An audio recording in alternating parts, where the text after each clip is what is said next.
Taliwa sa hulga sa local transmission, Mactan Cebu International Airport, mi angkon nga maglisod sila pagbutang og thermal scanner sa domestic arrival area. Apan paningkamutan nilang makapalit og thermal scanner. Si Luan Mirondina adunay live report. May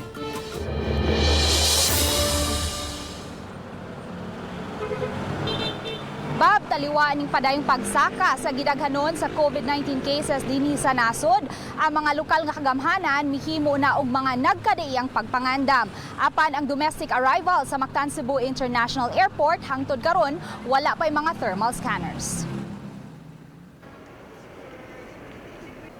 Hangtod karon, wala pay thermal scanners ang domestic arrival sa Mactan Cebu International Airport bisan pa man kung may local transmission na dito sa kauluhan. Kini ang gikonfirmar ni MCIA General Manager Attorney Steve Dikdikan.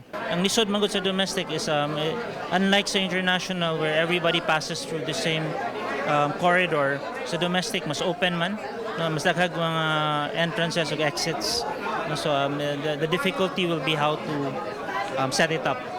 Gipasabot sa MCIA General Manager nga sukad gideklara ni ini ang state of emergency sa Mactan Cebu International Airport ni adtong Pebrero 3, may patuman na sila og mga pamaagi aron kalikayan ang pagtakboy sa coronavirus disease sama sa regular nga pagdisinfect sa nagkadiyang bahin sa airport ug pag-apod-apod og health declaration checklist sa domestic ug international arrivals. Samtang sa international arrival, may tulo ka mga thermal scanners. Veracity of the thermal scanning isn't as reliable because the virus has proven to be not